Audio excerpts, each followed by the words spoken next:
विध्वंसनोदयः प्रभावान् सीतया देव्या परमव्योमभास्करः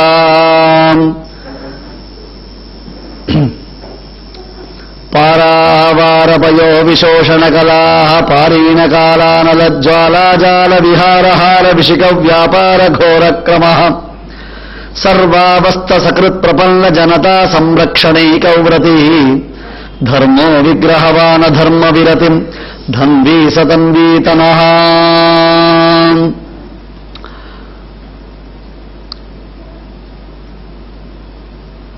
कूजन्तम् राम रामेति मधुरम् मधुराक्षरम् आरुह्य कविताशाखाम् वन्दे वाल्मीकि कोकिलम् என்று ராமாயணத்துடைய பிரபாவம் சொல்லப்படுகிறது.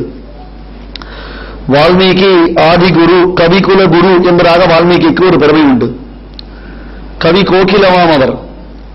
குயில் கூவுறது குஹு குஹு என்பதாக குயில் கூவுறது. காக்காவை பார்த்தாலும் ஒரே கலர்ல தான் இருக்கு, குயிலை பார்த்தாலும் ஒரே கலராக தான் இருக்கு.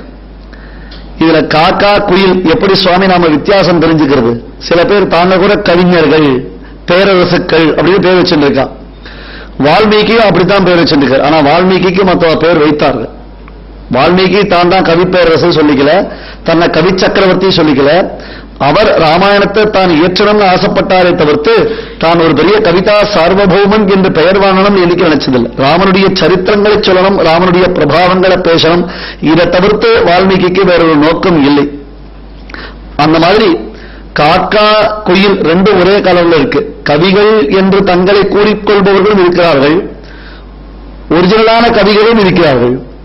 எப்படி டிஃபரன்ஷியேட் பண்றது, எந்த சந்தர்ப்பத்தில் இவாள தெரிஞ்சுக்கிறது அப்படின்னு கேட்டார். காக்கः கிருஷ்டः பிகः கிருஷ்டः கோ பேதः பிககாகயோः வசந்தகாலே சம்பிராப்தே காக்கः காக்கः பிகः பிகः. பிகஹானா குயிலுக்கு பேரு, காக்கஹானா காக்காவுக்கு பேரு. காக்காவும் கருப்பு குயிலும் கருப்பு. இது ரெண்டுத்தினுடைய வித்தியாசத்தை எப்படி சுவாமி எந்த சமயத்தில் தெரிஞ்சுக்கிறது? வசந்த காலம் என்பது ஏற்பட்டால் காக்கா காக்கா மாதிரிதான் கத்தும், குயிலுடைய குரலை பார்த்தா குயிலுடைய அந்த மாதுரியம் தெரியும். ராமாயணம் என்பது உத்தமமான காவியம், ஒரு பெரிய சரித்திரம். நேற்றைய உபன்யாசத்தில் பார்த்தோம், சிறையிருந்தவள் ஏற்றம் ஸ்ரீமத் ராமாயணம் சீதாயாச்சரிதம் மகத்து என்பதாக பிராட்டியினுடைய பிரபாவத்தை சொல்றது. இந்த பிராட்டியின் பிரபாவத்தை சொல்லக்கூடியவர் யாரு? சாட்சாத் வால்மீகி.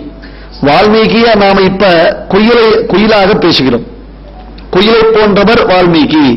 மதுரம் மதுராட்சரம் என்று மதுரமான அக்ஷரங்களை சேர்த்து மதுரமான வார்த்தைகளை சொல்லக்கூடியவர். அதுல இன்னொரு விசேஷம் உண்டு. என்னன்னா, அங்க ராமன் அசோகவனத்திற்கு சென்று சீதாதேவியை கண்டு ஆஞ்சநேயர் திரும்பி வந்தவுடனே சீதை என்ன பேசினான்னு ஒரு கேள்வி கேட்கிறார். கேட்டதுக்கு அனுமான் பதில் சொல்றார், நீ மதுரம் மஹால்ல போய் உபன்யாசம் கேட்டாதான் சீதை என்ன பேசினா தெரியும். ஏன் தெரியுமா? மதுரா மதுராலாபா கிமாக மம பாமினி. ராமனுடைய கேள்வி. மதுரா மதுராலாபா, அழகானவள், இனிமையானவள், இனிமையாக பேசக்கூடியவள், மதுரமாய் அவள் அவளுடைய பேச்சு அவ்வளவு ஆனந்தமா இருக்குமே, அவள் என்ன சொன்னாள் என்ன சொன்னாள்னு கேட்கிறார். வால்மீகியினுடைய தங்கையோ இல்லையோ, வால்மீகியுடைய சகோதரி தான் அவள் சீதாதேவி. ஆகையால எல்லாம் மதுரமா இருக்கணும்ன்றதுக்காகத்தான் வால்மீகியுடைய திருவுள்ளம் மதுரம் மகால்ல உபன்யாசம். அதுவும் உயர்ந்ததான கோகிலம் குயில். அந்த குயில் வசந்த காலத்தை தன்னை வெளிப்படுத்திக் கொள்ளும் இல்லையா? ராமாயணத்துடைய நிகழ்வுகள் எல்லாமே வசந்த காலத்துல, வசந்த ருத்துல. அது தெரிஞ்சுக்கோங்க முதல்ல. ராமாயணத்துடைய நிகழ்வுகள் எல்லாமே எப்போது ஏற்பட்டதுன்னா வசந்த காலத்தில் ஏற்பட்டன. தசரத மகாராஜா அஸ்வமேத மகாயாகத்தை முடித்து புத்திரகாமேஷ்டி என்னும் உயர்ந்த யாகத்தை செய்த காலம் வசந்த காலம். அடுத்தது ராமன் பிறந்தானே, அந்த பிறந்த காலம் வசந்த ருத்து. சித்திர வைகாசில் தான் ராமனுடைய பிறப்பு. யாகம் பண்ணினா, யாகம் பண்ணினோடனே யாகத்திலிருந்து அழகான ஒரு திவ்யமான தேவன் ஒருவன் வந்தான். கையில் பாயசத்துடன் இருந்தான். அந்த பாயசத்தை தசரதன் தன்னுடைய மனைவியருக்கு கொடுத்தான். அவ கருவுற்றார்கள், குழந்தை பிறந்தது. அப்ப குழந்தை பிறந்ததுன்னா எப்ப பிறந்திருக்கணும்? வசந்த ருத்துவுக்கு முன்னாடி பிறந்திருக்கணும். 10 மாசம் அப்பதான கணக்கு. வசந்த ருத்துவில் யாகம், வசந்த காலத்தில் யாகம் நடைபெற்றது. பிள்ளைகள் பிறந்ததும் அந்த வசந்த காலத்தில் நாம் எப்படி சுவாமி 10 மாசம் தானே கணக்கு? நான் அதையும் வால்மீகி நோட் பண்ணி சொல்றார். ராமன் பிறந்தது 12வது மாசத்தில். ராமனுக்கும் கிருஷ்ணனுக்கும் ஒரு வித்தியாசம் உண்டு. ராமன் +2, கிருஷ்ணன் -2. ஆமா, ராமன் +2, கிருஷ்ணன் -2. ஏன்? ராமன் 12வது மாசத்தில் பிறந்தான். ததச்ச துவாதசே மாசே, 12வது மாதத்தில் தான் ராமனுடைய ஜனனம். ஏன்னா சாதாரண பொதுவா நாம் பார்த்தோம்னு சொன்னா ஒருத்தருடைய பிறப்பு எப்படி இருக்கும். ஆனா இப்பெல்லாம் எப்படி பார்த்தா ப்ரீமெச்சூர்டு பேபி பிறக்கிறது. ஏன்னா அப்பா அம்மா இம்மெச்சூர்டு, அவளுக்கு பிறக்கிற குழந்தை ப்ரீமெச்சூர்டு. சரிதானே? அந்த மாதிரி ஆயிடுறது. ராமன் கிருஷ்ணன் 10வது மாசத்துல பிறந்தான், ராமன் 12வது மாசத்தில் பிறந்தான். என்னன்னா 2 மாதம் தந்தையருடைய கருவில் வசித்தல், பிறகு 10 மாதம் தாயுடைய கருவில் வசித்தல். இதுதான் கணக்கு. 2 மாதம் தந்தையின் கருவில் வசித்து அதன் பிறகு 10 மாதம் தாயுடைய கருவில் வசித்தால்தான் ஒரு குழந்தை முழுமை பெறுகின்றது. ஆனால் தசரதன் கருவில் ராமன் வசிக்கவில்லை. ஏனென்றால் பாயசத்தினால் பிறந்தது, தந்தையுடைய கர்ப்ப சம்பந்தம் கிடையாது. எனவேதான் வால்மீகி இல்ல, விஸ்வாமித்திரர் கௌசல்யா சுப்ரஜாராம என்று ராமனை அழைத்தாரே தவிர்த்து தசரதா சுப்ரஜாராமர் கூப்பிடவே இல்லை. உனக்கு அந்த பிள்ளைக்கு சம்பந்தமே இல்லை. அது வேற பைத்தியம் பின்னாடி காட்டுக்கார அனுப்புறது அப்பாவை பிள்ளைய. அந்த மாதிரி இருந்தாருன்னு அதை ஒத்துக்கல. ஆகையால ராமன் பிறந்ததும் வசந்த ருத்து. அடுத்தது ராமனுக்கு பட்டாபிஷேகம் என்று தீர்மானித்ததும் வசந்த காலம். பட்டாபிஷேகம் இல்லாமல் ராமன் காட்டிற்கு சென்றதும் வசந்த காலம். மறுபடியும் பரதன் பாடுவைக்கு பட்டாபிஷேகம் செய்து வைத்ததும் வசந்த காலம். ராமன் காட்டில் இருந்து ராவணவதம் முடிந்து மறுபடியும் திரும்பி வந்து தான் பட்டாபிஷேகம் செய்து கொண்ட காலமும் வசந்த காலம். மதுஷ்ச மாதவஷ்ச, வேதமே மதுரமான மாசம் இது, மதுரமான காவியத்தை போற்றி புகழ்வதற்கு இதுதான் காலம் என்று அந்த காலத்தை கொண்டாடுகிறது. மதுஷ்ச மாதவஷ்ச வேத வாக்கியம். இந்த வசந்த காலம் மதுரமான காலம், மாதவனுடைய காலம், மாதவனுடையதான பெயரை சொல்லக்கூடிய காலம். மாதவன் என்று ஓத வல்லீரேல் ஆழ்வார் பாஷம். மாதவன் என்று சொல்லுவது அந்த மது மாசத்தில் பேச வேண்டிய உயர்ந்த பேச்சு. எனவே வால்மீகி என்னும் குயில் இருக்கிறது, அது வசந்த காலத்தை முன்னிட்டு நடைபெற்ற ராமாயணம் என்னும் உயர்ந்த காவியத்தை மதுரம் மதுராட்சரமாக கூவிக்கொண்டிருக்கிறது. அந்த குயிலுடைய சப்தம்தான் இனிமையாக நம்முடைய இதயத்துக்குள்ளே சிறையிருந்தவள் ஏற்றமான பிராட்டியின் வைலட்சண்யத்தை, பிராட்டியினுடைய பிரபாவத்தை காண்பிப்பதாக விளங்குகிறது. வானர சைன்யங்கள் தென் திசையை நோக்கி பயணித்தார்கள். அந்த தென்திசையில் பல இடங்களில் தேடி பார்த்தார்கள். பாதாள லோகத்துக்கு டைரக்டா போல, ஆனா கிட்டத்தட்ட அவ்வளவு டிஸ்டன்ஸ் போய் தேடி பார்த்துட்டான். அவ எப்படின்னா, ஆமா சுவாமி 1356 அடியில தண்ணி வருது, இங்க போர் போட்டா அப்படின்னா ஆதிசேஷன் தலையில் தான் ஓட்ட போட்டு இருக்கணும் நம்ம இல்லையா? பூமியை தாங்குற ஆதிசேஷன் இருக்காரு, அவர் தலையில ஓட்ட, அந்த அளவுக்கு போர் உள்ள இருக்கின்ற இருக்கும்.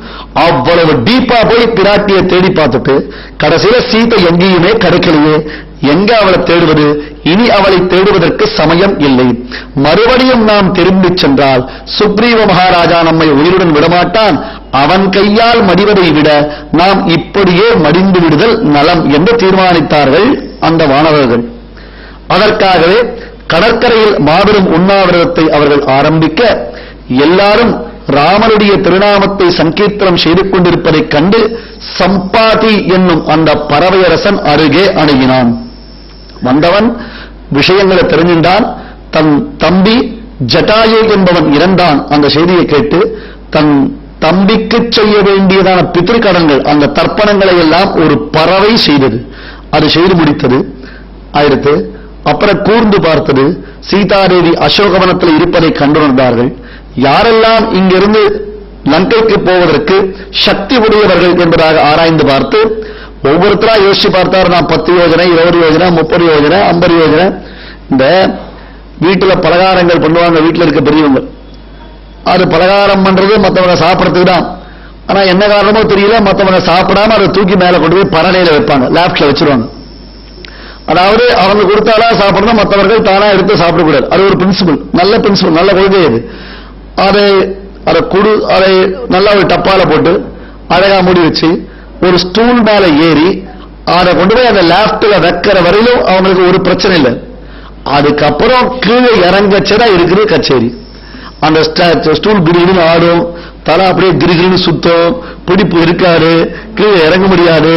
யாரையாவது கூப்பிடலாம்னு பார்த்தா எருக்கு மேல ஏறினு கேள்வி கேட்டா ஆன்சர் பண்ணுவானோ. இப்ப வச்ச பர்பஸ் மாட்டிப்போம். அந்த சமயத்துல ஒரு சுத்தம் பாருங்க, ஏறச்சே இருக்கக்கூடியதான பிரபாவம் இறங்கச்சே உண்டு. அந்த மாதிரி ஒரு குரங்கு சொல்லிட்டு நான் 100 மைல் தாண்டிடுவேன் சார், ஆனா திரும்பி வரைச்சே யோசிப்பேன். இங்கே நாங்க போயாச்சு, அப்புறம் திரும்பி வந்து விஷயத்தை சொல்ல வேண்டாமோ? சீதையை பார்த்தேன், பார்க்கல, ராமநாமாங்கிதமான மோதிரத்தை கொடுக்கல, ஏதோ ஒரு ஆன்சர் பண்ணணுமோ இல்லையோ, அதுக்கு சாமர்த்தியம் கிடையாது என்று எல்லோரும் கைவாங்கினார்கள். வழக்கம் போல ஜாம்பவான் பழைய கதை ஆரம்பிச்சார். பிரிட்டிஷ் காலத்துல நான் என்ன பண்ணேன்னு, உன் காலத்தை விடு, இந்த காலத்துக்கு வா, இப்ப நீ என்ன பண்ண போற? ஒன்னும் பிரயோஜனம் இல்லை. அதனால ஒருத்தரால மட்டும்தான் இந்த காரியத்தை செய்ய முடியும். உல்லங்கிய சிந்தோ சலிலம் சலீலம் யசோகவல்லிம் ஜனகாத்மஜாயா ஆதாயதேனைவ ததாஹ லங்காம் நமாமிதம் பிராஞ்சலிராஞ்சனேயம் கோஷ்பதீகிருதவாராசிம் மசகீகிருத ராட்சசம் ராமாயண மகாமாலா ரத்னம் வல்தே நிலாத்மஜம். பெரிய சமுத்திரம், அந்த சமுத்திரத்தை தாண்டணும், கடலை தாண்டுவது சாமானிய விஷயம் இல்லையே. உல்லங்கிய சிந்தோ சலிலம் சலீலம். சலிலம் என்றால் தண்ணீருக்கு பேர், சலீலம் என்றால் மிகவும் விளையாட்டுத்தனம், அனாயாசமா எஃபோர்ட்லெஸ்ஸா தாண்டலாம். ஒரு குளப்படி நீர் இருக்கு, மாடு நடந்து போச்சு, அந்த இடத்துல கால் வைத்து பதிந்து, அது ஒரு பள்ளம், அந்த பள்ளத்துல தண்ணீர் இருக்குன்னா அதை தாண்டறதுக்கு எஃபோர்ட் எடுப்போமா நம்ம? கோஷ்பதீகிருத வாராசிம். வாராசினா கடலுக்கு பெயர். அந்த கடலை குளம்படி நீரை தாண்டுவதை போல தாண்டினார் அனுமான். எஃபோர்ட்டே எடுக்கல, அனாயாசமா ஓகே நோ ப்ராப்ளம், நான் போயிட்டு எல்லாத்தையும் முடிச்சுன்னு திரும்பி வந்து உங்ககிட்ட சமாச்சாரம் சொல்றேன்னு அனுமானுக்கு மட்டும்தான் அந்த பவர் உண்டு. இவர் கிளம்பி போனார். 5லே 1 பெற்றான், 5லே 1 தாவி, 5லே 1 பெற்ற அனங்கை கண்ட அயலார் ஊரில் 5லே 1 வைத்து, எத்தனை 5? அஞ்சாமல் 5. இது எப்படினர்?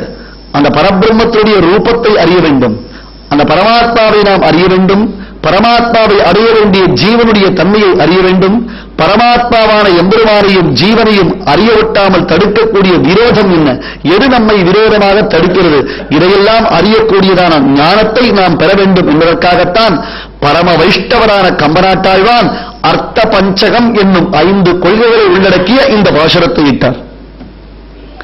5 விஷயங்கள், 5 கொள்கைகளை உள்ளடக்கிய இந்த பாசுரத்தை கம்பநாட்டாழ்வான் எடுத்து காண்பித்தார். யாரவன்? வாதாத்மஜன். வாதாத்மஜன்னா காற்றின் மைந்தன். 5லே 1 பெற்றான், 5லே 1 தாவி ஆகாயத்தில் அவன் கிளம்பினான். 5லே 1 தாவி ஆகாசத்தில் கிளம்பும் பொழுது எதை தாண்டினான்? நீர், நிலம், நெருப்பு, காற்று, ஆகாசம், இந்த 5. இதுல 5ல் 1 காற்று, காற்றின் மைந்தன். கடல் 5ல் 1 கடலை தாண்டினான், 5ல் 1 ஆகாய மார்க்கமாக சென்றான், 5ல் 1 பூமி பெற்ற பெண்ணான அந்த சீதாதேவியை கண்டு 5ல் 1 நெருப்பை லங்கையில் வைத்து திரும்பி வந்தான். இதை காண்பிக்கிறார் கம்பநாட்டாழ்வான். ஆகையாலே 5ல் 1 பஞ்சபூதங்களில் ஒவ்வொன்று. நீர் தாண்டணும், நெருப்பு லங்கையில் வைக்கணும், நிலம் நிலத்தின் பெண் சீதாதேவி, ஆகாயம் இவர் ஆகாய மார்க்கமாக போகிறார், காற்று காற்றின் பிள்ளை இவர். பஞ்சபூதங்களுக்கு உள்ளடக்கியது. அதனால்தான் ஹனுமானுடைய உபாசனைக்கு ஒரு பெரிய விசேஷம் இருக்கு, சீக்கிரட் இருக்கு. ஹனுமானுக்கு எல்லா விதமான கலைகளும் கைவந்த கலை. அனிமா, மகிமா, கரிமா, லகிமா, பிராப்திகி, பிராகாமியம், ஈஷித்வம், வசித்வம் என்பதாக அஷ்டமகா சித்திகள் பேர். அஷ்டமகா சித்தி, 8 விதமான சித்திகள் உண்டு. அதுல ஒரு பெரிய விஷயம் என்ன? நல்ல மழை பெஞ்சதுன்னா, எங்க பெய்யறது சொல்லிதான் வைப்போம் ஒரு நல்ல வார்த்தை, சுந்தரகாண்டங்கள் பலன், நல்ல மழை எல்லாருக்கும் பெய்யட்டும், தீங்கின்றி நாளெல்லாம் திங்கள் மும்மாறி பெய்யுது. பாகவத சப்தாகம் பண்ணச்சே மழை பெஞ்சதே இல்லையோ, தான் இருக்கேன்னு பெருமாள் காண்பிச்சார், இதே இடத்துல பாகவத சப்தாகம் பண்ணச்சு. அந்த மாதிரி சுந்தரகாண்டம் சொல்லணும்னா அதுக்கு பெருமாள் ஒரு மேகமூட்டத்தோடு ஒரு கர்ப்போட்டம் காண்பிக்கிறது. சரி பெய்யும் கட்டாயம் உண்டு. சுந்தரகாண்டத்தை சொன்னால் பலன் உண்டு. பாரதத்தில் விராட்ட பர்வத்தை சொன்னால் மழை பெய்யும், ராமாயணத்தில் சுந்தரகாண்டத்தை சொன்னால் மழை பெய்யும். இது பிரத்யக்ஷம். பெரியோர்கள் இன்றளவும் அதை கடைபிடித்து வருகிறார்கள். அதனால இவர் இங்கிருந்து கிளம்பி போய் அந்த சீதாதேவியை பார்த்து ராமநாமாங்கிதமான மோதிரத்தை அவளிடத்தில் அளித்து பின்னர் மறுபடியும் ராமனிடத்தில் திரும்பி வர வேண்டும். அப்ப 5ல் 1 5ல் 1 5ல் 1 நீர், நிலம், நெருப்பு, காற்று, வாயு, ஆகாசம். இந்த 5ம் ஹனுமாருக்கு வசப்பட்டது. நல்ல மழை பொழியும் பொழுது ஒரு மழைத்துளியின் இன்னொரு மழைத்துளியின் நடுவில் தன் மீது மழைத்துளி விழாமல் நடந்து செல்லும் ஆற்றல் அனுமானுக்கு உண்டு. இன்னொருத்தர் பேர்ல அடிச்ச மாதிரி நம்ம பேர்ல அடிக்கிறது. நாம இப்படி கொடையை பிடிச்சா அவர் பேர்ல அடிக்கிறது. நடந்து போனா ரோட்ல அந்த கார அடிச்சா நம்ம பேர்ல மொத்த ஷேரு சகதியை மாறி இறைக்கிறது. ஆனால் ஒரு மழைத்துளி இன்னொரு மழைத்துளியின் நடுவில் தன் மீது மழைத்துளி படாமல் நடந்து செல்லும் ஆற்றல் அனுமானுக்கு உண்டு. அது எதனால? நரசிம்மமூர்த்தியை அனுமான் உபாசித்தார். மசகரூப சபான கபிதரி என்றார் துளசி ராமாயணத்தில் துளசிதாசர். ஐயா, எங்கள் நரசிம்மமூர்த்தியை அவர் தியானித்துக் கொண்டு உள்ளே நுழைந்த பொழுது கொசுவை போன்று உருவம் எடுத்துக் கொண்டு சென்றார். அதுதான் தேவைப்பட்ட பொழுது உடலை பெருத்துக் கொள்ள வேண்டும், தேவையற்ற பொழுது உடலை சுருக்கிக் கொள்ள வேண்டும். இதெல்லாம் ஒரு சாமர்த்தியம். இத்தனை விதமான சாமர்த்தியமும் நிரம்ப பெற்ற ஒருவன் யாரு? சுந்தரன் என்று பெயர் பெற்ற ஹனுமான். இவர் சுந்தரகாண்டத்தை தவிர மற்ற எல்லாரும் சொல்றார். சார் எங்க சுந்தரகாண்டம் சொல்றார்? சுந்தரகாண்டம் சொல்றேன் ஒவ்வொரு வரார். இந்த பிளைட் லேண்ட் ஆற மாதிரி டேக் ஆஃப் வச்சுனா எப்படி இருக்கும்? அந்த மாதிரி சுந்தரகாண்டத்தை சொல்ல மாட்டேங்கிறார். சுந்தரகாண்டத்துக்கு அடிப்படை 1000 விஷயம் இருக்கு. சுந்தரகாண்டம் சர்வசாதாரணமானது இல்ல. ராமாயணத்துடைய ஹிருதயம் சுந்தரகாண்டம். ராமாயணத்துடைய ஹிருதயம் சுந்தரகாண்டம். ஓபன் ஹார்ட் சர்ஜரி பண்ணணும்னா எவ்வளவு கேர்ஃபுல்லா இருக்கணும். அதுக்கு முன்னாடி பல்லு சரியா இருக்கா, பிரீத்திங் சரியா இருக்கா, சுகர் சரியா இருக்கா, இத்தனை டெஸ்ட் பண்ணிட்டு தான் டைரக்டா அதுக்கப்புறம் தான் ஓபன் ஹார்ட் சர்ஜரி பண்ண போறோம். எடுத்தோடனே வா படுத்துக்கோ அப்படின்னு மார்ல கத்தி வச்சு விழிப்பாளா? பிரீவியஸா எவ்வளவு விஷயங்கள் தெரிஞ்சிருக்கணும். அது தெரிஞ்சால்தான் இது தெரிய முடியும். சுந்தரகாண்டத்தில் வால்மீகி என்ன பெயர் வைத்தார்? நேற்றைய உபன்யாசம். ஹனுமத் காண்டம் அல்லது ஆஞ்சநேய காண்டம் என்று பெயர் வைக்கிறேன். ஹனுமான் என் பெயர்லாம் வைக்காதீங்க, இது சரியில்லை, நான் ஒன்னும் பெருசா பண்ணிவிடல, எல்லாம் ராமனுடைய அனுகிரகம் தான் எனக்கு சித்திச்சது. அந்த பரந்த மனசு யாருக்கு இருக்கும்? நாம பகவான வேண்டிக் கொள்ளும் பொழுது என்ன பண்ணுவோம்? பெருமாளே எப்படியாவது 27 தேதி வரையிலும் என்னை காப்பாத்து, 28ஆம் தேதி அன்னைக்கு சேலரி வந்துடும், அதுக்கப்புறம் அவர் காப்பாற்ற வேண்டாம். 27 தேதி வரையிலும் என்னை காப்பாத்திரு, 28ஆம் தேதி அப்புறம் என்ன நானே காப்பாத்திக்கிறேன். சேலரி எப்படி வரும்? அது கூட கம்பெனி இருக்கோ இல்லையோ தெரியாது.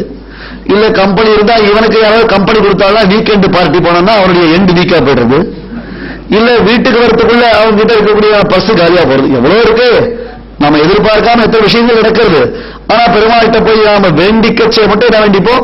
இந்த டேட் வரும், நீ என்னை காப்பாத்துரு, அப்புறம் ஃபர்தரா நான் பாத்துக்கிறேன். ஹனுமான் நானா பண்ண என்னால முடியுமா? இற்றையினும் அருளும் எம்கோன் ஏவலும் கற்றைவார் சிறைகளாக கலுடன் போல் கடப்பல் கான் மின்னிக்கீழ சொன்னோம். எனக்கு 2 சிறகுகள், கருடானுக்கு 2 சிறகுகள். கருடன் என்பவன் 2 சிறகுகளை உடையவன். யாரை போல? ஆச்சாரியனை போல. ஆச்சாரியன் என்பவன் பகவானையும் நம்மையும் சேர்த்து வைக்கக்கூடியவன். இது ஒரு பெரிய தத்துவம். இந்த தத்துவத்தை நல்லா புரிஞ்சுக்கணும். தத்துவத்தை புரிஞ்சக்கூடாது, தத்துவத்தை தத்துவமாக புரிந்து கொள்ள வேண்டும். அப்படி ஆச்சாரியனை போல ஹனுமான் ஒரு பெரிய செயற்கரிய காரியத்தை செய்து முடிப்பதற்காக கிளம்பினான். அது ராமனுடைய அனுகிரகம் தான் காரணம், சுக்ரீவ மகாராஜாவுடைய நியமனம் தான் காரணம். பணிவுடன் ஹனுமான் தெரிவித்தார். அந்த பணிவு ஏன்னா நம்முடைய பணிவு எத்தகையது என்று நம்முடைய ஆசிரியரை பார்த்து நாம் தெரிந்து கொள்ளலாம். இவர் எந்த ஆசிரியரை சேர்ந்தவர், யாரிடத்தில் இவர் பயின்றிருக்கிறார் அப்படின்னா உடனே இவருடைய கெப்பாசிட்டி தெரிஞ்சிடும். ஓகே, இந்த பையன் நல்ல ஞானம் உடையவன், இந்த பையனுக்கு நல்ல அறிவு இருக்கு, நல்ல பணிவு உண்டு, பண்பு உண்டு என்று அவருடைய ஆசிரியரை பார்த்து தெரிந்து கொள்ளலாம். தமிழ்ல ஒரு பழமொழி உண்டு இல்லையோ, தாயை பார்த்து மகளை கொள்ளு. பொண்ணை பார்க்கணும்னு கேட்டா முதல்ல மாமியார செலக்ட் பண்ணணும். விபரீதமா நினைச்சுக்காதீங்க, நேரு சொன்னாலும் ஜாகிரதையா சொல்ல வேண்டியதா இருக்கு. பொண்ணை முதல்ல நாம செலக்ட் பண்ணணும்னா அவ அம்மாவுடைய ஆட்டிடியூட் தெரிஞ்சுக்கணும், அவ அம்மாவுடைய கேரக்டர் தெரிஞ்சுக்கணும். இது யாரு சொல்றா தெரியுமா? சுமந்திரன் சொல்றான்.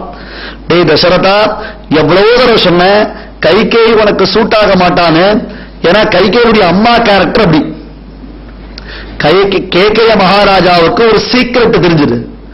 அந்த சீக்ரெட் என்னன்னு கைகேயினுடைய அம்மா கேட்டா தன் ஹஸ்பண்ட பார்த்து, ரொம்ப சாரி, இது கான்பிடென்ஷியல், டாப் சீக்ரெட், இத சொல்லக்கூடாது. இல்ல நீ சொல்லு, எனக்கு ஹஸ்பண்ட் வேற, நீ சொல்லுங்க. அவன் சொன்னா, அம்மா இது தேவருடைய சாபம், இதை சொன்னால் என் தலை வெடித்து விடும் சொல்றான். கைகேயினுடைய தந்தை தன் மனைவி இடத்துல சொல்ற வார்த்தை, இதை சொன்னா என் தலை வெடிச்சிடும். அதுக்கு அந்த அம்மா சொல்றா, ரகசியம்னு சொன்ன பிறகு அதை கேட்காவிட்டா என் தலை வெடிச்சிடும், உன் தலை வெடிச்சாலும் பரவாயில்ல, எனக்கு ஆன்சர் பண்ணுங்க.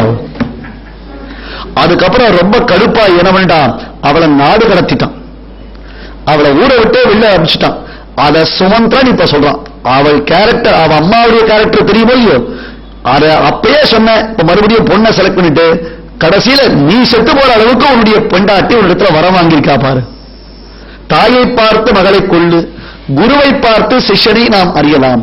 எதற்காக? ஹனுமானுடைய பண்பு, பரிவு, பணிவு என்பதற்கு யார் காரணம்? சாட்சாத் உலகத்தின் ஆதாரமாய் விளங்கக்கூடிய சூரிய பகவான். அவரிடத்துல ஓடிண்டே படித்தார் சொல்றோம் இல்லையோ, உட்காரச்சே, நிக்கச்சே, எழுந்துக்கச்சே, படுத்துக்கச்சே. அப்படித்தான் குருகுல கல்வி முறை அந்த காலத்துல. அந்த காலத்துல அப்படித்தான் இருக்கும். குருகுல கல்வி முறை என்றால் என்ன அர்த்தம்? நாம் ஆச்சாரியனிடத்துல அந்தேவாசியா இருந்து கொண்டு அவர் விரும்பும் சமயத்தில் எழுந்து உட்கார்ந்துக்கணும். அவர் விரும்பும் சமயத்தில் அவர் இடத்துல போகணும். சாமி ரொம்ப ரொம்ப டயர்டா இருக்கு இப்ப, அப்புறம் நான் பார்த்துக்கிறேன்னு சொல்லக்கூடாது. அப்படி குருகுலத்தில் இருந்து வித்யாபியாசத்தை செய்தவன் யாரு? ஆஞ்சநேயன். அவன் சொல்றான், எனக்கு சம்பந்தமே இல்லை, எல்லாம் எம்பெருமானுடைய அனுகிரகம் தான் அப்படின்னா. சரின்ட்டார் வால்மீகி. நீ சொல்றது கரெக்டு,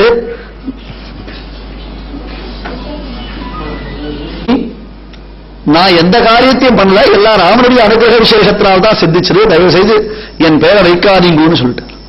வால்மீகி அதை ஒத்துண்டார். ஹனுமானுடைய பிரபாவம் வால்மீகிக்கு தெரியாமலையா ராமாயணத்தை எழுத விட்டுட்டார். ஹனுமானுடைய பிரபாவத்தை உத்தர ஸ்ரீமத் ராமாயணத்தை ராமன் கேட்கிறார். யாரிடத்துல? அகஸ்தியர் இடத்துல. சுவாமி, உலகத்துல வாலி பலி பலசாலி, வாலி பெரிய பலசாலி, ராவணேஸ்வரன் பெரிய பலசாலி, இவாளதான் பெரிய ஆசாமிகள். ஆனா கூட இவ அத்தனை பேர் ஒன்று திரண்டு வந்தால் கூட ஒரு ஆஞ்சநேயனுக்கு சமமாக மாட்டார்களே, அந்த ஆஞ்சநேயனுக்கு இத்தகைய அற்புதமான சித்திகள் எப்படி உண்டாயிற்றுன்னு ராமன் ஆஞ்சநேயருடைய பிரபாவத்தை அகஸ்தியரிடத்தில் கேட்கிறார். அதற்கு அகஸ்தியர் உத்தமமான ஆஞ்சநேயருடைய சரித்திரத்தை, அவருடைய பிரபாவங்களை ராமனுக்கு உபதேசம் பண்றார். எங்க? உத்தர ஸ்ரீமத் ராமாயணத்தில் வரக்கூடிய கதை. அப்ப கிஷ்கிந்தேருடைய அந்த எலாபரேட் எக்ஸ்பிளனேஷன்ஸ்லாம் வந்து கிருஷ்ணன் ரொம்ப விஸ்தாரமாகத்தான் அந்த இடங்களில் வர்ணனை செய்கிறார்கள். அவ்வளவு பெருமைகள் அந்த கஷேத்திரத்துக்கு இருக்கு.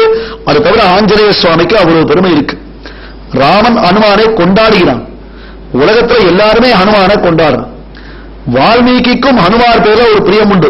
இங்க பக்கத்துல அழகா ஒரு மனை சேர்த்து, அந்த மனையில ஒரு வெத்தலை வச்சு ஒரு புஷ்பம் எதுக்கு சேர்த்து வச்சிருக்கான்னா, எத்திர எத்திர ரகுநாத கீர்த்தனம் தத்திர தத்திர கிருத்த மஸ்தகாஞ்சலின் பாஷ்பவாரி பரிபூர்ணலோச்சனம் மாருதின் நமத ராட்சசாந்தகம்.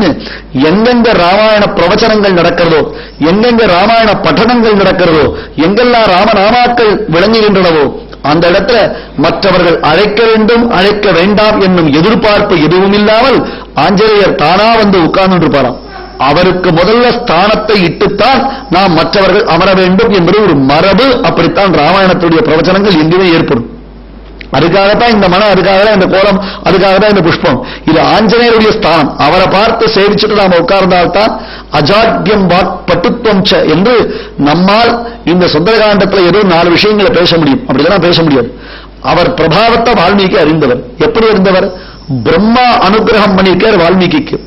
கரதலாமலகதையான உள்ளங்கை நெல்லிக்கனியை போல ராமாயணம் உனக்கு முழுவதும் புலனாகும். ரகசியம் ச பிரகாசம் ச யத் விருத்தம் தஸ்ய தீமதா. வால்மீகி மகர்ஷே, பிரம்மாவுடைய வாக்கியம் இது. ஹே மகர்ஷே, ராமன் சீதை இவர்கள் இருவரும் ஏகாந்தமாக கணவன் மனைவி தனியாக இருக்கும் போது என்ன பேசியிருப்பார்களோ அவை முதற்கொண்டு உனக்கு உள்ளங்கை நெல்லிக்கனியாக புலனாகும். அந்த சீக்கிரம் தெரிஞ்சுக்கலாமான்னா, திவ்ய தம்பதிகள் பெருமாளும் பிராட்டியும் நாமெல்லாம் அவருடைய குழந்தைகள். அந்த பெருமாளும் பிராட்டியுடைய திருவுள்ளம் என்ன என்பதை வால்மீகி உணர்ந்தால் என்றோ ராமாயணத்தை எழுத முடியும். இந்த அனுகிரகத்தை பிரம்மதேவர் செய்திருந்தார். உள்ளங்கை நெல்லிக்கனியாக உனக்கு எல்லாம் தெரியுன்றதுனால ஆஞ்சநேயரை குறித்து நன்கு பரிபூர்ணமான ஞானத்தை பெற்றவர் வால்மீகி. சரி, இந்த காண்டத்திற்கு சுந்தர காண்டம்னு பேர் வச்சுடுறேன். ஓகே தானே? எல்லாரும் சாட்டிஸ்ஃபை பண்ண மாதிரி ஆயிடும். ஓ சூப்பர் சுவாமி, அழகான பெயர், சுந்தரகாண்டம் கரெக்டா பொருத்தமா பெயர் வச்சிருக்கு, இதுதான் சரி ஆஞ்சநேயர் சொன்னார். அப்பா ஆஞ்சநேயா, உங்க அம்மா உன்னை கூப்பிட்டா, நீ வந்தா ஆட்டுக்கு ஒரு தடவை வர சொன்னா, போய் என்னன்னு கேட்டுட்டு வாங்க. இவர் இங்கே வந்து போற போகச்சே அவன் அம்மா அஞ்சனா தேவி ஹே சுந்தர ஆகச்ச கூப்பிடுற. ஹே சுந்தர ஆகச்ச, ஹே சுந்தரா வா. திரும்பி பார்க்கிறார், என் பின்னாடி யாரும் வராளா? யாரும் இல்லையே, இவதான வரா. என்னம்மா ஹே சுந்தரன் என கூப்பிடுகிறார். ஆமாண்டா, உனக்கு சுந்தரன் என்பதாக ஒரு பெயர் உண்டு, அதை நானும் உன்னுடைய தந்தையார் மட்டும்தான் அறிவோம். ஏன்னா ஸ்ரீரங்கத்தில் ஒரு பிள்ளை பிறந்தது, அந்த குழந்தைக்கு என்ன பேர் வைப்பா? ரங்கநாதன் பேர் வைப்பா. திருவள்ளிக்கேணியில் ஒரு குழந்தை பிறந்தா அதுக்கு பார்த்தசாரதி பேர் வைப்பா. காஞ்சிபுரத்தில் ஒரு குழந்தை பேர் வச்சதுன்னா அதுக்கு வரதன்னு பேர் வைப்பா. அந்தந்த ஊர்ல என்ன பெறுவாளோ அதை பிரார்த்தனை பண்ணிட்டா அப்படித்தான் பேர் வைக்கணும். அப்படித்தான் மதுரால பிறந்த குழந்தைக்கு கிருஷ்ணன் பேர் வச்சா. மதுரால பிறந்த குழந்தைக்கு கிருஷ்ணன்னா மதுராவுடைய காவல் தெய்வம், மதுராவுடைய உத்தமமான தெய்வம் எது தெரியுமா? கபில வராகமூர்த்தி. அங்க ஒரு வராக பெருமாள் இருக்கார், அவர்தான் மதுரையினுடைய காவல் தெய்வம், மதுரா நகரத்தினுடைய காவல் தெய்வம்.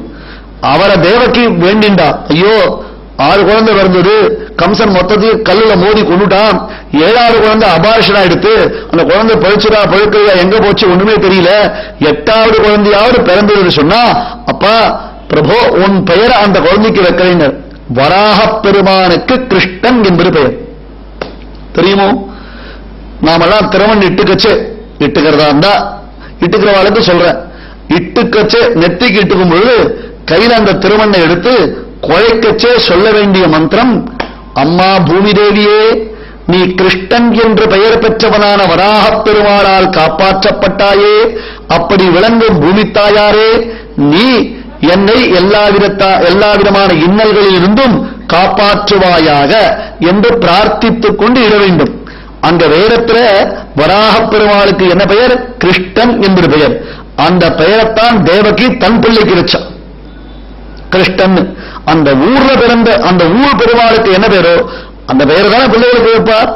அதே மாதிரி தான் ஆஞ்சநேயருக்கு சுந்தரன் என்பது பெயர். அந்த இன்னொருத்தன் தானே, அவன் பேர் என்னது? சுக்ரீவன். சுக்ரீவன் அழகிய கழுத்தை உடையவன் அப்படின்னு அர்த்தம். சுக்ரீவன் என்பதற்கு பொருள் அழகிய கழுத்தை உடையவன். சுக்ரீவனுக்கு கழுத்து இப்படி இருக்கும் தெரியுமா? நாம பட்டை கட்டிட்டு இருக்கோம் பாருங்க, அது பேரு ஸ்பாண்டிலைட்டிஸ், அந்த மாதிரி இருக்கும் சுக்ரீவன் கழுத்து. வாலி திருகி வச்சிருக்கான். இவனுக்கு அழகான கழுத்து, ஆனா பேர் அப்படி வச்சுட்டான். எதனால? அந்த ஊர் தெய்வத்தினுடைய பெயர். அப்படி என்ன தெய்வம் சுவாமி அது நீ கேட்டா, அந்த தெய்வத்திற்குத்தான் அகோபில நரசிம்மன் என்பது பெயர். கிஷ்கிந்தை என்பது ராமாயணத்தில், கிஷ்கிந்தை என்பது இப்பொழுது நாம் சேவிக்கக்கூடிய அகோபில கஷேத்திரம். விஷ்ணு தர்மோத்தரம் என்பதாக ஒரு புராணம், புராணத்தை ஒரு புராணம், பெரிய புராணம் அது, விஷ்ணு தர்மோத்தர புராணம். அந்த விஷ்ணு தர்மோத்தர புராணத்துல அகோபில கஷேத்திரத்திற்கு வந்து நரசிம்மனை ராமபிரான் 5 ஸ்லோகங்களினால் ஆராதித்தார். அந்த 5 ஸ்லோகங்களுக்கு ராம பஞ்சாமிர்த ஸ்தோத்திரம் என்பது பெயர். அகோபிலம் நாரசிம்ஹம் கத்வா ராம பிரதாபவான் நமஸ்கிருத்வா ஸ்ரீ நிருசிம்ஹம் அஸ்தௌஷீத் கமலாபதிம் கோவிந்த கேசவ ஜனார்தன வாசுதேவ விஸ்வேஷ விஸ்வ மதுசூதன விஸ்வரூப ஸ்ரீ பத்மநாப புருஷோத்தம புஷ்கராட்ச நாராயணாச்சுத நிருசிம்ஹ நமோ நமஸ்தே என்று தொடங்கி 5 ஸ்லோகங்களினால் ராமபிரான் நிருசிம்மனை ஆராதித்தார். அந்த இடம் கிஷ்கிந்தை.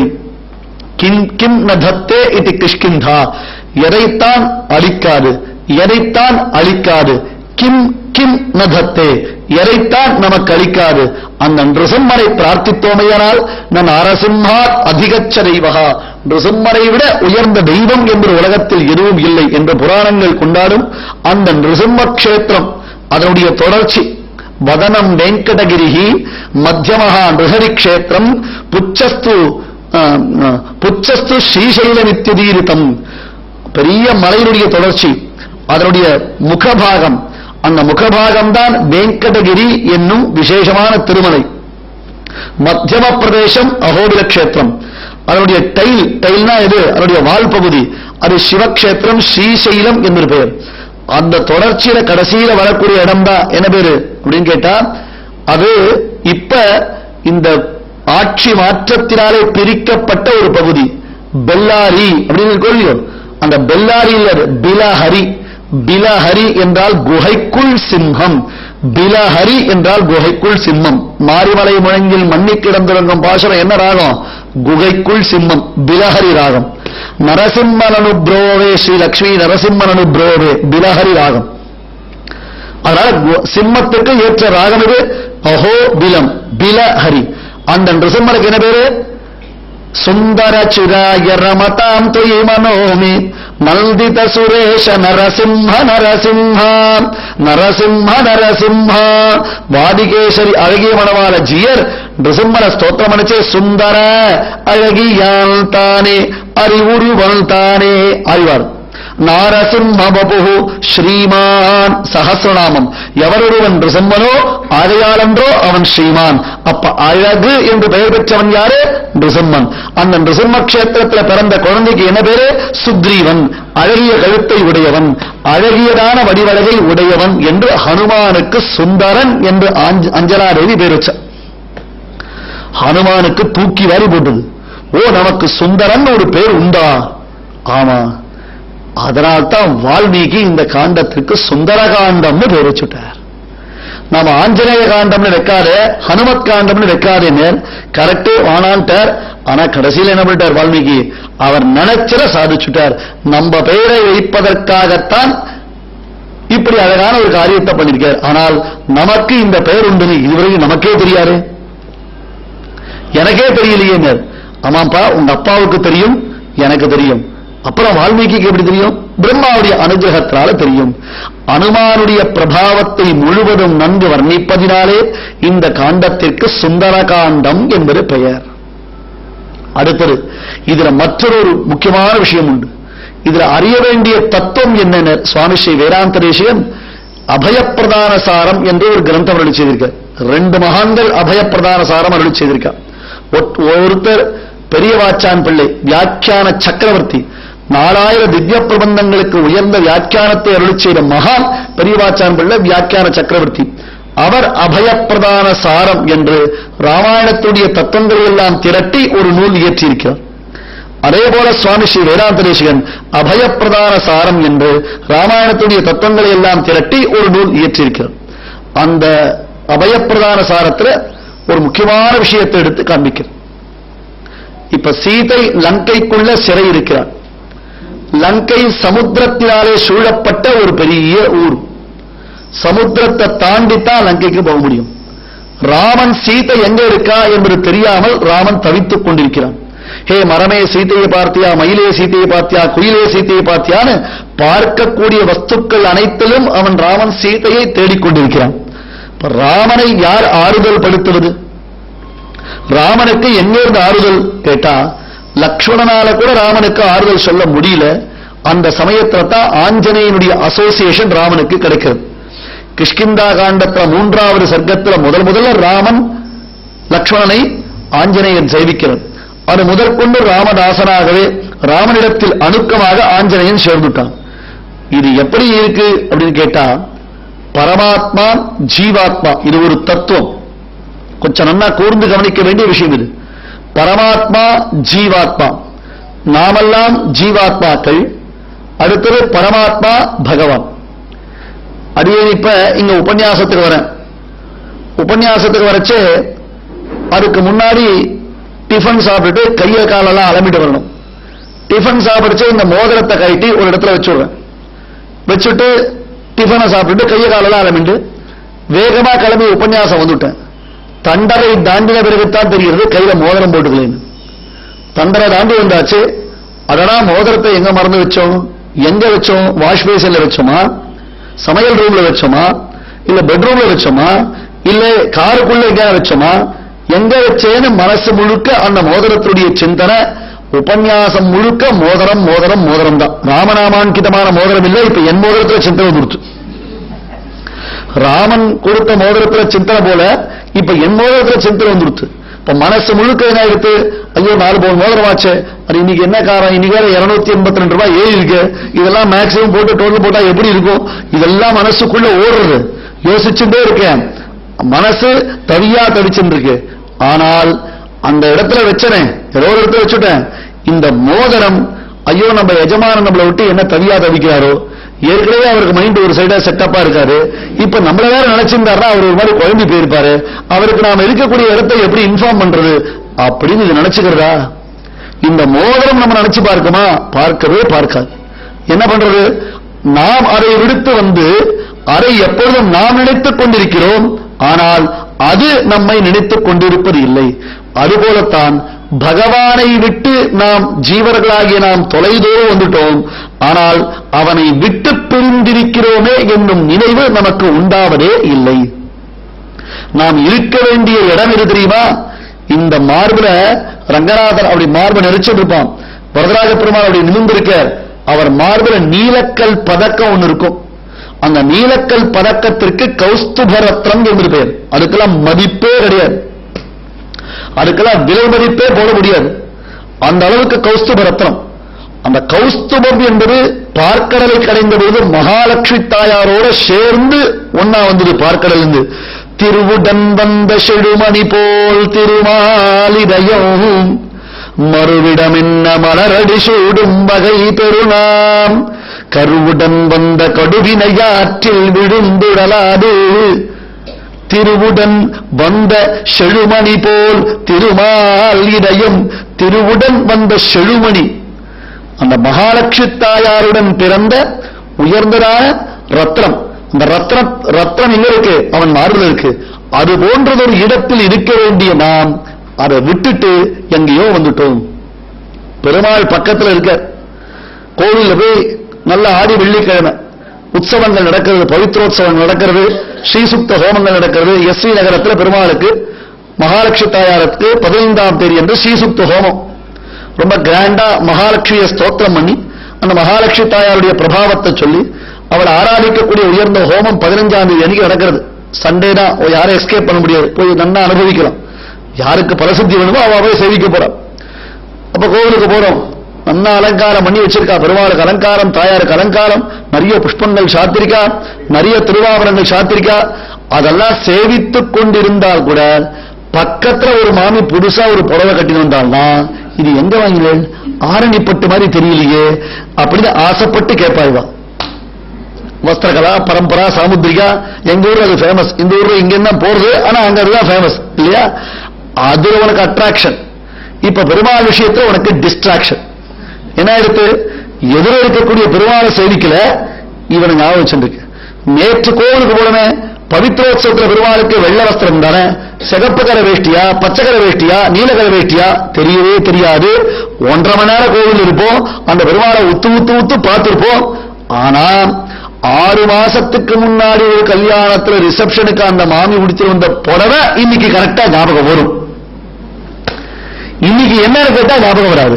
இது நாம மட்டும் இல்ல, ராவணே பக்கத்தில் இருக்கச்சே சீதாதேவி கேவலம் ஒரு மாயாமானுக்கு ஆசைப்பட்டான். சர்வேஸ்வரன் அவாப்த சமஸ்த காமன் எல்லாவற்றையும் அளிக்கக்கூடிய வள்ளல் அந்த பெருமாளே பக்கத்தில் இருக்கான். பெருமாளை விட்டுட்டா அங்க இருக்கிற ஒரு தங்க மானுக்கு ஆசைப்பட்டான் இல்லையா? இது போலத்தான் நாம எம்பெருமானை சேவிக்கச்சே, அவன் அனுபவிக்கச்சே அவனை விட்டு தள்ளி வந்துடுறோம். இதனால நமக்கு ஏற்படக்கூடிய அந்த டிஸ்ட்ராக்ஷன் அட்ராக்ஷன்னால தனியா வந்துடும். அப்ப சம்சாரம்ன்றதான பெரிய சமுத்திரம், அந்த சமுத்திரத்தினால சூழப்பட்டது எது? இலங்கை ஆகிற இந்த தேகம். இந்த தேகத்துக்கு என்ன பேரு? இலங்கை அப்படின்னு பேரு. இந்த தேகத்துக்குள்ள ராவணன் இருக்கானா? இருக்கான். 10 தலை இருக்கிற ராவணன் யாரு? 10 இந்திரியங்களோடு கூடிய மனசு. இந்த மனசு இருக்கு, ராமனுக்கு தெரியாமல் தானே வந்தான். இந்த மனசு மற்றவர்களுக்கு தெரியாமல் தான் இருக்கு. நான் என்ன நினைக்கிறேன் அப்படின்னு இவருக்கு தெரியாது, இவர் என்ன நினைக்கிறார் அப்படின்னு நான் தெரிஞ்சுக்க முடியாது. இது மட்டும் தெரிய ஆரம்பித்ததுன்னா இன்னொருத்தர் வந்து பாம் போடவே வேண்டாம், ஒத்தனை வெட்டி மடிஞ்சிருவோம். நம்ம ஏண்டா என்னை பத்தி இப்படி நினைக்கிறியா, நீ மட்டும் விடுங்க அப்படின்னு ஒருத்தருடைய மைண்ட் வாய்ஸ் நமக்கு கேட்க ஆரம்பிச்சு கொடுத்தோ அவ்வளவுதான் முடிஞ்சது யுத்தம். எல்லாம் யாரோ சைன்யம் மாதிரி மொத்தமா நாசமாக வேண்டியதுதான். அப்ப மனசு யாருக்கும் தெரியாமல் செய்வதனாலே இந்த மனசுதான் ராவணன். மனசு என்னும் ராவணனாலே ஜீவனாகிய நாம் தேகம் என்னும் லங்கைக்குள்ளே, சம்சாரம் என்னும் பெரும் சமுத்திரத்தினாலே சூழப்பட்ட தேகம் என்னும் லங்கைக்குள்ளே சிறை வைக்கப்பட்டிருக்கிறோம். நம்மை தேடிக்கொண்டு பரமாத்மா தவித்துக் கொண்டிருக்கிறான்.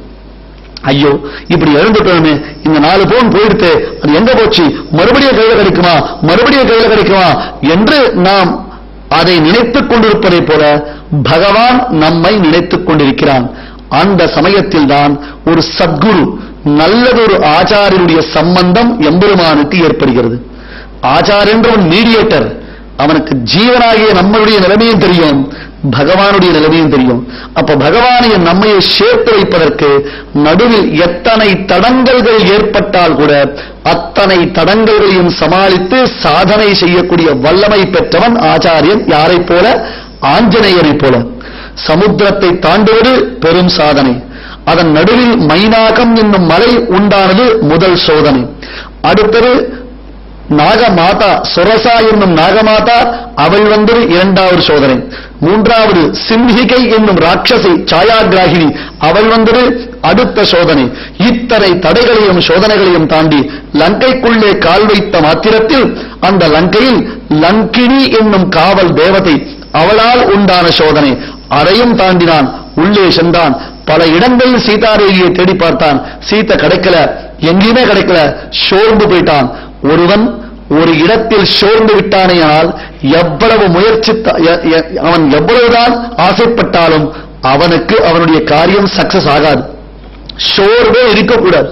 ஒரு காரியத்தை உற்சாகமா, ரொம்ப உற்சாகமா அணுகணும். அதனால் மறுபடியும் ஆஞ்சநேயர் உற்சாகத்தை அடைந்து அசோகவனத்தில் சீதையை தேடி, அந்த அசோகவனத்தில் சீதையை கண்டு அவளிடத்தில் ராமனுடைய மோதிரத்தை அளித்து அவள் செய்திகளை எல்லாம் தான் பெற்று ராவணனை பார்க்க வேண்டும் என்பதற்காகவே அக்ஷகுமாரனுடன் யுத்தம் செய்து அக்ஷகுமாரனை கொன்று இந்திரஜித் பிரயோகித்த பிரம்மாஸ்திரத்தினாலே தான் கட்டுப்பட்டு ராவணனை கண்டு ராவணனுக்கு பலவிதமான நன்மைகளை எல்லாம் உபதேசம் செய்து பின்னர் அவன் வைத்ததான தீயை கொண்டு அவனுடைய லங்கா பட்டணத்தை எரித்து, ஒருவேளை இந்த தீயில் பிராட்டியம் சேர்ந்து எரிந்துவிட்டால் என்ன ஆவது என்பதாக பயந்து மறுபடியும் ஓடி வந்து சீதையை கண்டு அவள் அளித்த சூடாமணியை தான் பெற்றுக்கொண்டு அங்கிருந்து சமுத்திரத்தை தாண்டி ராமனிடத்தில் வந்து செய்திகளை சொல்லி பின்னர் ராமனையும் அழைத்துச் சென்று ராவண வதம் முடிந்து ராமனும் சீதையும் சௌக்கியமாக இருப்பதற்கு பரிபூர்ணமான ஒரு உதவியை செய்த மகாத்மா யாரு? ஆஞ்சநேய சுவாமி. அவன் ஆச்சாரியனை போன்றவன். ஆகையால் எத்தனை விதமான தடங்கல்கள் வந்தால் கூட நம்மையும் பகவானையும் சேர்த்து வைக்கக்கூடிய வல்லமை பெற்றவர்கள் ஆச்சாரியர்கள். இந்த தத்துவம் சுந்தரகாண்டத்தின் பரமசாரம். இதுதான் சுந்தரகாண்டத்தில் நிச்சயிக்கப்பட்டிருக்கக்கூடிய தத்துவம் என்று பெரியோர்கள் வியாக்கியானமிட்டு காண்பிக்கிறார்கள். எல்லாரும் தீர்மானம் பண்ணிட்டா, ஜாம்பவான் சொன்னார், அங்க இருக்கக்கூடிய மகேந்திரம் என்னும் பெரிய பர்வதம், அந்த மலையிலிருந்து ஹனுமான் ஜம்ப் பண்ணணும். லாங் ஜம்ப் பண்ணணுமோ இல்லையோ, 100 யோஜனை தாண்டி போகணும்னா அதுக்கு ஏற்றாற் போல ஃபிரிக்ஷன் வேணுங்க. 10 அடி தாண்டணும்னா பின்னாடி ஓடி வரும். ஒரு சாதாரண போடுறதே ஸ்லோ ஃபாஸ்ட் பவுலிங், அதுக்கு அவன் பவுலியன் ஓடி வரான். இருக்கிறார், அப்பதான் சார் எனக்கு அந்த ஃபிரிக்ஷன் கிடைக்கும். இப்ப ஹனுமான் 100 யோஜனை தாண்டணும். அதுக்கு மலை மேல ஏறி நிற்கிறார். அது மகேந்திர மலை என்பதாக அந்த மலைக்கு பேர். ததோ ராவண நீதாயா சீதாயா சத்ருகர்ஷணः ஏஷ பதமன்வேஷ்டும் சாரணா சரிதே பதி துஷ்கரம் நிஷ்பிரதித்வந்த்வம் சிகீர்ஷன் கர்மவானரः சமுதக்ரசிரோக்ரீவः கவாம் பதிரிவா பபௌ சசூர்யாய மகேந்திராய பவனாய ஸ்வயம்புவே பூதேபியஞ்ஜலிம் கிருத்வா சகார கமனே மதிம் அஞ்சலிம் பிரான்முக கிருத்வா குர்வன் பவனாயாத்மயோனயே ததோ ஹி விருதே கந்தும் தட்சிணோ தட்சிணாம் திசௌ. சுந்தரகாண்டத்தை வால்மீகி ரொம்ப உற்சாகமா ஆரம்பிக்கிறார். இந்த காண்டத்தை சொல்லும்போது, இதனை சேவிக்கும் போது, இதனுடைய பிரபாவத்தை சொல்லும்போது ஆஞ்சநேய சுவாமிக்கு நெல்பொடி நிவேதனம் பண்ணணுமாம். ததோ ராவண நீதாயா சீதாயா சத்ருகர்ஷணः சத்ருக்களை எல்லாம் தவிக்கக்கூடிய, சத்ருக்களை எல்லாம் ஜெயித்து சர்வசாதாரணமாக எல்லா காரியத்தையும் சாதிக்கக்கூடிய வல்லமை பெற்றவனான அந்த ஆஞ்சநேய சுவாமி ராவண நீதாயா சீதாயா, ராவணனால் அபகரித்துச் செல்லப்பட்டதான சீதையை தேடுவதற்காக ஏஷபதமல் வேஷ்டும் சாரணாச்சரிதே பதி. பை ரோடு போனா டிராபிக் ஜாம், பை வாட்டர் போனா எல்லையை தாண்டுகிறார்கள் என்பதற்காக சிறை பிடிக்கப்படலாம். இப்ப அதான பிரச்சனை, எங்க எல்லையை தாண்டி வந்த, எங்க எல்லையை தாண்டி வந்தேன். இப்ப ஆகாசத்துல அந்த காலத்துல அது கூட உண்டு, வான்வெளியில பறக்கக்கூடாது. இன்னொன்னு ராவணனுடையதான வான்வெளியில பறக்கக்கூடாது தெரியுமா? ராவணன் அவனுடைய எல்லைக்கு மேல யாராவது விமானங்கள் பறந்துதான் ரேடார்ல பார்த்து சுட்டு தள்ளிடுவான். அந்த டெக்னாலஜி தான் ராவணன் யூஸ் பண்ணிருந்தான். இது எல்லாத்தையும் சமாளிச்சு போகணும். ரேடார்ல மாட்டிக்காமல் போனோம்னா ரொம்ப ஹைட்ல பறக்கக்கூடாது, கீழே பறக்கணும். இவர் ஒரு பெரிய பிரம்மாண்டமான ரூபத்தை எடுத்துட்டார், பெரிய ரூபம். அப்படின்னா இந்த ரூபத்தை எடுத்தால் லங்கையில் இருக்கிறவர்கள் இது தெரிஞ்சிடும். எவ்வளவு விஷயம் இருக்கு யோசிச்சு பாருங்க. அவ்வளவு பெரியதான ஒரு மலையை போல அனுமான் பறந்து வந்தார் அப்படின்னு கேட்டா அந்த லங்கையில் இருக்கிறவருக்கு தெரிஞ்சிடுமா தெரிஞ்சிடாதா? அவளுக்கு தெரியக்கூடாது. இவரை உள்ள போகணும், அவளை பார்க்கணும், எவ்வளவு இருக்கு, அது அத்தனையும் தாண்டி போகணும். அதுதான் அசாத்திய சாதக சுவாமின் அசாத்தியம் தவ கிம் வத. முயற்சி திருவினையாக்கும். என்ன திருவினையாக்கும்? திரு என்றால் மகாலட்சுமி தாயார். யார்? சாட்சாத் சீதாதேவி. எவ்வளவு கஷ்டப்பட்டு முயன்று திருவினையாக்கும் அந்த மகாலட்சுமியை சுந்தரகாண்டத்தில் ஆஞ்சநேயன் பார்த்து வந்தானே, அதுபோன்றுதான் நாம் ஒவ்வொரு காரியத்திலையும் முயல்வது. இல்லைன்னா முயலை போல படுத்து உறங்குவது, காரியம் முடிக்க முடியாது. டாட்டாயிஸ் நம்மள ஓவர்டேக் பண்ணிடும் இல்லையா? இப்ப டாட்டாயிஸ் தான் ப்ராப்ளமா இருக்கு. என்னன்னா சுவாமி எல்லாரும் கைவி செம்மா கைவி. எங்க ஊர்ல காஞ்சிபுரத்துல சாயங்காலத்து வெளில வந்தா எங்க ஆத்து பக்கத்துல 2 சைடு 2 திண்ணை இருக்கும். 2 பாட்டி உட்காந்துருப்பா. ஒருத்தி சானியா மிர்ச்சா, இன்னொன்னு அது சாய்னா நோவால். ஏன்னா கையில ஒரு பேட் வச்சுருப்பா, அதை வச்சு வீடு அடிச்சுட்டு இருப்பா. படப்படன்னு சத்தம் வருது. என்னடா கொசு ஓட்டிட்டு இருப்பான். ஒருத்தர் சாய்னா மிர்ச்சா, இன்னொருத்தர் சானியா நோவல். 2 சைடு 2 திண்ணை 2 பாட்டி உட்காந்துருப்பான். இது வேற அவ கூட போட்டி வேற. என்னன்னா யாரு பேட்ல படபட சத்தம் அதிகமா வருது. அவ கையே ஆட்ட வேணாம், தானா கை ஆடும் இல்லையா? ததோ ராவண நீதாயா சீதாயா சத்ருகர்ஷணா ஏஷ பதமல் வேஷ்டும் சாரணாச்சரிதே பதி. அந்த மகேந்திர மலை எனப்படக்கூடிய பெரிய மலை, அந்த மலையின் மீது ஏறிந்தான். ஜெய் ஸ்ரீராம் கத்துறார். எல்லா குரங்களும் ஆர்ப்பரிக்கிறது. ஜெய் ஸ்ரீராம், ஸ்ரீராம ஜெயம், ஸ்ரீராம ஜெயம் ஆர்ப்பரிக்கிறது. ஒரு அழுத்தார். ததானீம் உதன்மத்து உல்லங்கன திருடதர சரணதர நிஷ்பீடனம் சோடு க்ஷ்வாபிருதேஷா தக்ஷண பிரபுத்த கண்டீரவ கண்டாரவ மகரித கந்தரதயா கிருதாக்கிரந்தைவ பரிசர கிருஷ்கர பாரிப்பிரவசிதர தம்மில்லமான சந்திராஸ்வயதுரிவ சஞ்சாத ஸ்வயதுரிவ சாத்வசதாவமான. இப்படி வர்ணிக்கிறார். அவன் அழுத்துல அங்க இருக்கக்கூடியதான் மலையிலிருந்து சிங்கங்கள்லாம் பயந்து போயிட்டான், யானைகள்லாம் மிரண்டு ஓடுறதாம், அப்படியே மலப்பாம்புகள்லாம் சுருண்டு சுருண்டு ஓடுறதாம். பார்த்தா எப்படி இருக்கிறார்?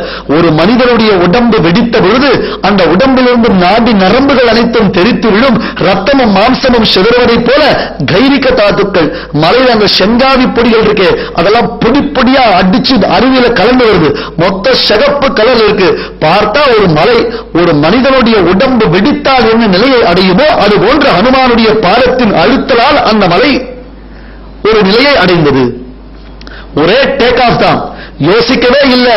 சசூர்யாய மகேந்திராய பவனாய ஸ்வயம்புவே. போற காரியம், அந்த காரியத்தை நாம் சக்சஸ்ஃபுல்லா சாதிக்கணும். முதல்ல யாரை சேவிக்கணும்? முதல்ல யாரை சேவிக்கணும்? ஹனுமான். சசூர்யாய முதல்ல சூரிய நமஸ்காரம் பண்ணினான், குருவை சேவித்தான் சுவாமி. அப்புறம் தான் அப்பா அம்மா பிள்ளை பொண்ணு எல்லாம். முதல்ல ஆச்சாரிய வந்தனம் பண்ணணும். சசூர்யாய சுவாமின்னு உம்முடைய அனுகிரக விசேஷத்தினால்தான் இன்னைக்கு ராமனுடைய காரியம் எனக்கு கிடைச்சிருக்கு. நான் போகக்கூடியதான காரியம் நல்லபடியா நடக்கணும், சீதையை பார்த்து ராமனிடத்தில் கொண்டு வந்து சேர்த்து வைக்கணும், இதற்காகவே எனக்கு அனுகிரகம் பண்ணணும் என்று தன்னுடையதான குருவான அந்த சூரியனை பார்த்து சேவித்தான். சசூர்யாய மகேந்திராய. அடுத்தது யார்? மகேந்திரன். இவனுக்கு தலைவனுக்கு தலைவன் சுக்ரீவனுடைய தந்தை. சுக்ரீவனுடைய தந்தை சூரியன், வாலினுடைய தந்தை மகேந்திரன். ஏன்னா ஆகாச வழியா போகணும், வான்வழியா போகணும். வான்வழியா போனோம்னா தேவரகுடி அனுகிரகம் இருக்கணும். சாரணா சரித்தே பத்தி it is not possible to fly. ஏன்னா MH17 மாதிரி எங்க விழுந்துருச்சுனா எங்க விழுந்தாரு தெரியாம இருந்தது. இன்னொரு கண்டுபிடிக்க முடியல ரெண்டுத்த. அதனால அங்க இவன் போகச்சே தேவேந்திரன் கிட்ட பர்மிஷன் வாங்கணுமாம். மகேந்திராய அடுத்தவருடைய தந்தையார் புளோட்டானமே பறக்கணுமே, அதற்கு வாயுடைய அனுகிரகம் வேணுமே. நமக்கு வாயு கோளாறு நடக்கவே முடியல. சசூர்யாய மகேந்திராய பவனாய ஸ்வயம்புவே. அப்புறம் தான் பிரம்மதேவருக்கு பூதேப்யஞ்ஜலிம் கிருத்வா சகார கமனே மது பஞ்சபூதங்களையே சேர்த்து வணங்கினான். எல்லாரும் எனக்கு ஆசீர்வாதம் பண்ணுங்க. கீழே ஜாம்பவான் இருக்கார், அங்கதன் இருக்கான், இளவரசன். இளவரசன் இடத்துல பர்மிஷன் வாங்கிக்கிறேன். அப்பா நான் போயிட்டு வரம்பா, நீங்கள் எல்லாம் அவரவர்களும் காத்துக் கொண்டிருங்கள். எப்படியா இருந்தாலும் எங்க இருந்தாலும் எந்த இடத்துல இருந்தாலும் ஒருவேளை பாதாளமா ரசாதலமா அதல விதல ரசாதல மகாதல சுராதல பாதாள இதெல்லாம் போய் தேடி பார்ப்பேன். ஒருவேளை அங்கேயும் கிடைக்கிறேன்னு சொன்னா லங்கை முழுக்க மறுபடியும் சலர போட்டு தேடி பார்ப்பேன். இல்ல லங்கையில சீதை என் கண்ணில படலைன்னு சொன்னா அந்த லங்கையை அப்படியே பேர்த்து எடுத்துட்டு வந்துடுவேன். நிம்மதியா போயிட்டு இருக்கிறேன் சுவாமி. மீட்பதற்காக போராட்டம் நம்ம நடத்திருக்க வேண்டாமே. அன்பார்ச்சுனேட்லி அனுமானத்தை பண்ணலையே. என்ன பண்ணிட்டார்? அந்த லங்கையை அப்படியே பேர் பெற்றிருந்திருக்கேன். அதுக்கு ஒன்றும் பெரிய விஷயம் இல்ல. அவர் சஞ்சீவி பர்வத்தை தூக்கியவருக்கு பெரிய சமாச்சாரமா இது. நாம் பண்ணிட்டு வருவேன். சசூர்யாய மகேந்திராய பனாய ஸ்வயம்புவே பூதேப்யஞ்ஜலிம் கிருத்வா சகார கமனே மது அஞ்சலிம் பிராமுக குர்வன் பவனாயாத்மயோனயே ததோ ஹி வவ்ருதே கந்தும் தட்சிணோ தட்சிணாம்பிஷம் ததோ ஹி வவ்ருதே கந்தும் தட்சிணோ தட்சிணாம்பிஷம். மேலும் மேலும் தன்னை வளர்த்திக் கொண்டான். தன்னுடைய உருவத்தை பெரியதாக எடுத்துக்கொண்டான், சேவித்தான். எல்லாரிடத்திலையும் சொல்லி நான் அங்கே தேடி பார்த்து வருவேன், இல்லை என்றால் கட்டாயம் லங்கையை பேர்த்து வந்து விடுவேன். ஜலம் நிதி ரகுபதி தூத்து விசாரித்து மைனாக்கு ஹோகி ஸ்ரமஹாரி என்றான் துளசி. அவன் கிளம்பின மாத்திரத்தில் அந்த சமுத்திரத்தில் ஒரு பெரிய தடங்கள் உண்டாயிற்று. இருக்கிறது சுந்தரகாண்டம் 3 நாள் தான். அதுல நேற்று சாக்கு போக்கு சொல்லி வரல. சரி இன்னைக்காவது வரலாமா? அது ஏன் கேட்கறீங்க? ஆடி வெள்ளிக்கிழமை. சரி ஓகே, அதுவும் முடிச்சுட்டு கோவில் எல்லாம் போய் சுவாமி தான் தரிசனம் பண்ணிட்டு அட்லீஸ்ட் ஒரு 7:30 மணிக்கு ஒரு உபன்யாசம் ஒரு 1 ஹவராவது கேட்கலாமே கிளம்பாச்சே ஒருத்தர். அடாடாடா கரெக்டா பிடிச்சுட்டேன். அவ்வளவுதான் உபன்யாசத்துக்கு ஆப்பு. போக முடியுமோ? நம்மளால நல்ல காரியத்தில் ஈடுபட முடியுமோ? முடியாது. கிளம்பச்சேவா ஒரு தடங்கள். நானே கிளம்புறது பெரிய விஷயம். இப்படி கிளம்பின மாத்திரத்தில் தடங்கள். எது? ஜலம் நிதி ரகுபதி தூத்து விசாரித்தை மைனாக்கு ஹோகி ஸ்ரமஹாரி. அந்த மைனாக்க மலை வெளியில வந்துடு. ஹனுமான் பார்த்தார். விக்னோயமித்து நிச்சிதா. இது என்ன சுவாமி இது?